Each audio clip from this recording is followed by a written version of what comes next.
Kalau kamu marung di kantin terus makan gedang goreng, itu nyuri apa beli? Coba jawab saja.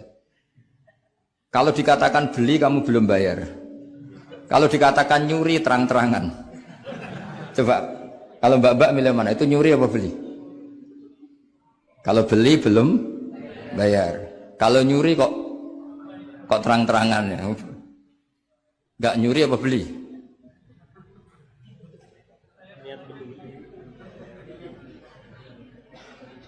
Jadi ada gedang goreng di warung, kamu datang langsung makan, ada kerupuk dimakan, ada telur asin dimakan. Itu nyuri apa beli?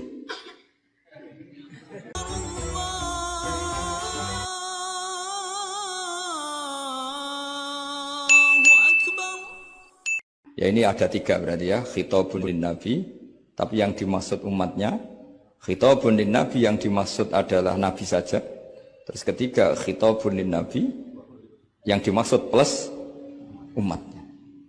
Nah kajian seperti ini penting. Karena kesalahan Khawarij. Khawarij itu satu kelompok ekstrim yang tidak mengikuti Sayyidina Ali, juga gak mengikuti Sayyidina Muawiyah.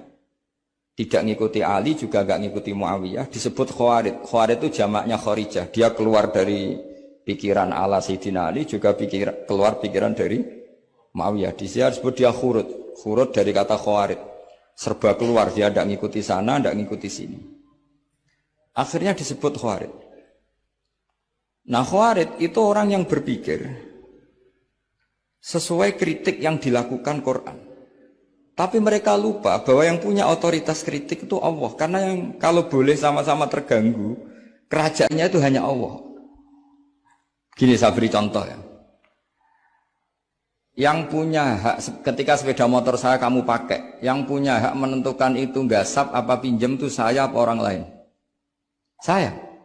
Ketika yang pakai nggak pamit itu teman akrab saya atau anak saya atau orang yang saya ridhoi, itu namanya gasap apa pinjam nggak pamit? Ya udah, ini harus jelas. Tadi pagi saya ngaji direktorat, saya bilang di fikih itu ada istilah ulima ridhohu, sesuatu tidak pamit formal tapi sudah diketahui ridhonya. Makanya di fikih ada bab namanya mu'atoh. Tadi pagi saya terangkan ya. Di perdebatan fikih itu ada bab namanya apa? Mu'atoh. Mu'atoh dari kata ato yu'ati mu'atotan, saling transaksi yang non verbal tapi maklum. Ya seperti kalau kamu marung itu contohnya. Kalau kamu marung di kantin terus makan gedang goreng, itu nyuri apa beli? Coba jawab saja. Kalau dikatakan beli kamu belum bayar. Kalau dikatakan nyuri terang-terangan. Coba kalau mbak-mbak milih mana? Itu nyuri apa beli?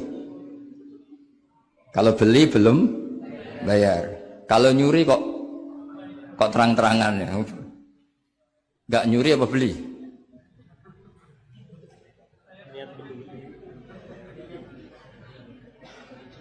Jadi ada gedang goreng di warung, kamu datang langsung makan, ada kerupuk dimakan, ada telur asin dimakan, itu nyuri apa beli? Nah, itu kalau orang fikih dibabkan kitabul bai'il mu'atoh, akad beli lewat jalur mu'atoh. Menurut Imam Abu Hanifah seperti itu dikatakan beliau pakai dalil al-adat muhakamah, bahwa adat itu berposisi seperti hukum. Karena posisi di warung, maka ngambil di situ dianggap memulai akad jual beli. Tapi karena ini sesuatu yang potensi masalah, Imam Syafi'i mengatakan itu enggak baik, enggak sah. Karena nanti kalau asumsi kamu gedang goreng itu 1.000, ternyata diregani 5.000 kan mangkel. Nah itu, resikonya di situ, iya kan? Tapi kalau misalnya itu dikatakan, makanya Imam Syafi'i mengatakan itu profesional. Itu namanya ghormu. Ketika Anda bayar 5.000, itu namanya tebusan kesalahan. Jadi Imam Syafi'i melihat itu tidak jual beli, tapi tebusan kesalahan. Sehingga kalau saya jadi hakim, misalnya pembeli bilang, asumsi saya 1.000 Gus. Terus kata baek, kata penjual, enggak Gus itu tak jual 5.000. Saya harus memenangkan baek. Memenangkan siapa? Penjual, karena penjual adalah pemilik gedang goreng itu, dan posisi yang makan adalah perusak barang orang lain. Gitu.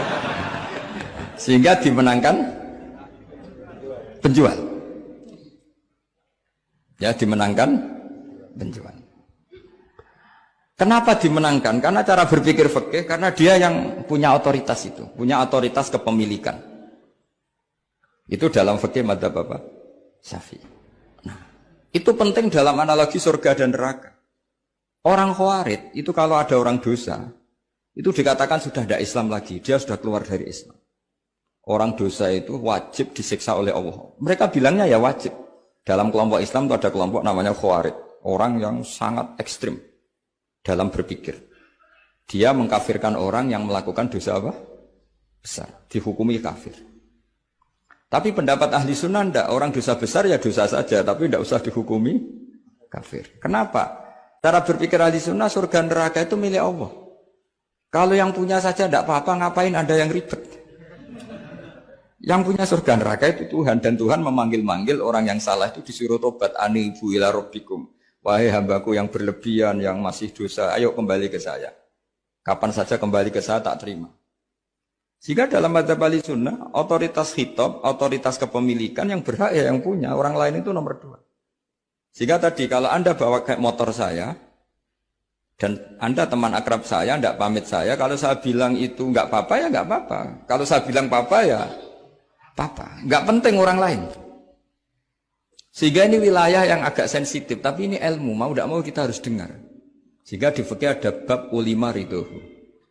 Misalnya ada orang makan gedang goreng di warung, terus ditangkap Pak Polisi. Wah ini pencurian, mesti bakulnya nggak terima. Enggak ada ini pencurian, memang tak jual.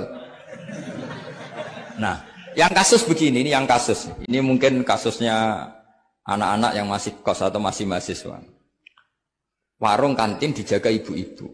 Ada anak makan lahap, dikira belinya cash. Setelah dimakan ternyata akadnya utang. Nah, itu pertanyaannya itu halal apa enggak? Karena asumsi baiknya monggo-monggo.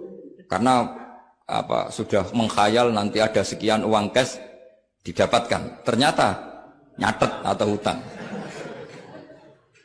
Nah, kalau ngomong di depan, Bu saya mau makan di sini utang, kira-kira enggak boleh.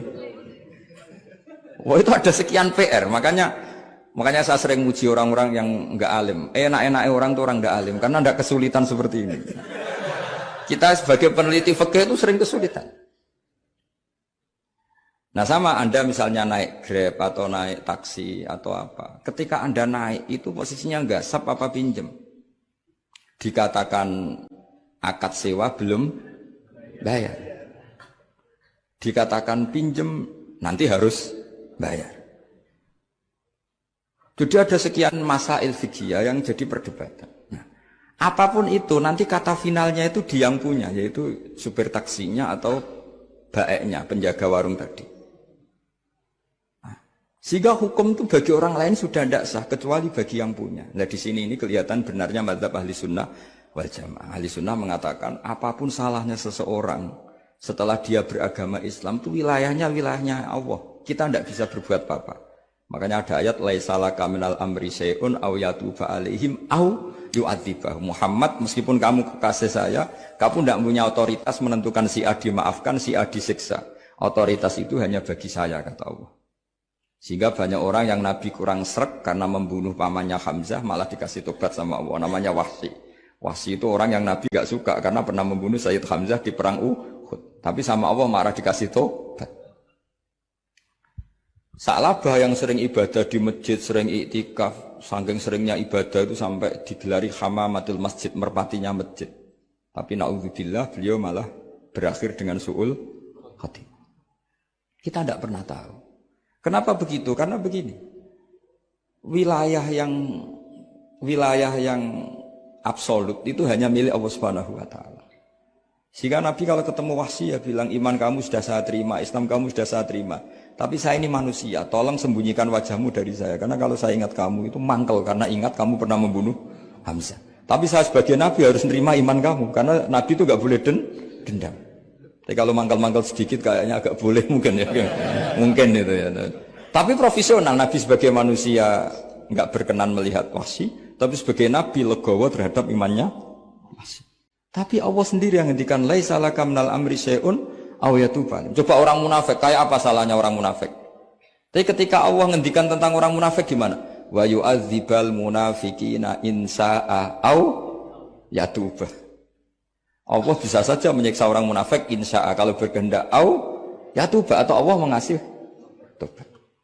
Nah, karena pendapat ahli sunnah itu lebih valid sesuai ayat-ayat Quran, maka yang diikuti mayoritas di dunia adalah mazhab ahli sunnah wal jamaah.